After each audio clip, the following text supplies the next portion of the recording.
واقعہ کربلا حصہ 5 8 اور 9 محرم آخری رات اور یوم عاشوراء کی تیاری۔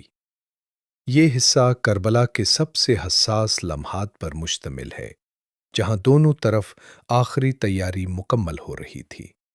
محرم کی 8 تاریخ تک صورتحال مزید سخت ہو گئی۔ کربلا میں موجود امام حسین علیہ السلام کے خیمے مکمل طور پر گھیر لیے گئے تھے۔ پانی کی کمی شدید ہو چکی تھی۔ بچوں اور خواتین کی حالت متاثر ہو رہی تھی۔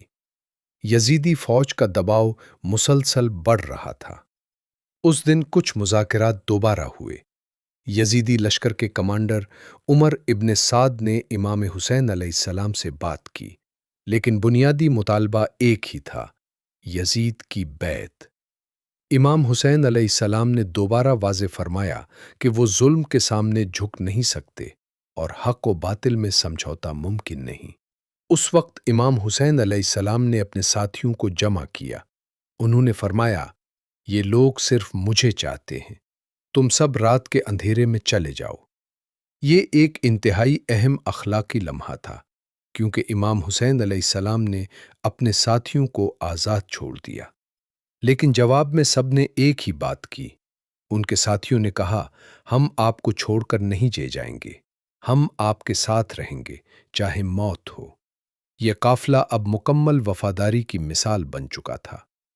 9 محرم کو یزیدی فوج نے اعلان کیا کہ اب جنگ کل ہوگی، یا بیعت یا جنگ۔ اس دن لشکر مکمل طور پر تیار ہو گیا۔ فوجی کمان میں سخت لوگ شامل تھے، جن میں شمار ابن دل جوشن نمایاں تھے۔ اس رات امام حسین علیہ السلام عبادت میں مشغول رہے، دعا کرتے رہے اور اپنے اہل بیت علیہ السلام کو حوصلہ دیتے رہے۔ یہ رات کربلا کی تاریخ میں بہت اہم ہے۔ اس رات عباس ابن علی نے خیموں کے ارد گرد پہرا سخت کر دیا۔ اہم ذمہ داری: خیموں کی حفاظت، بچوں اور خواتین کا تحفظ۔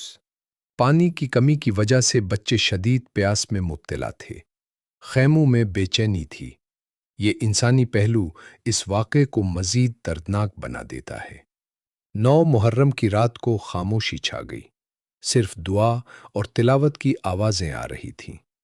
امام حسین علیہ السلام نے اپنے ساتھیوں کو جمع کر کے فرمایا، یہ میری اجازت ہے، جو جانا چاہے چلا جائے، لیکن کوئی بھی نہ گیا۔ یہ ان کی وفاداری کا آخری اعلان تھا۔ رات کے اختتام پر دونوں لشکر تیار تھے۔ امام حسین علیہ السلام کا قافلہ محدود مگر مضبوط ایمان کے ساتھ کھڑا تھا۔ یزیدی فوج بڑی تعداد میں موجود تھی اور اگلا دن تھا یوم عاشوراء۔ حصہ 5 کا خلاصہ۔ اس حصے میں محاصرہ مزید سخت ہوا، مذاکرات ناکام ہوئے۔ امام حسین علیہ السلام نے ساتھیوں کو آزادی دی، سب نے ساتھ رہنے کا فیصلہ کیا۔ 9 محرم کی رات عبادت میں گزری، عاشوراء کی تیاری مکمل ہوئی۔ حصہ 6 میں اب ہم جائیں گے اصل مارکے کی طرف۔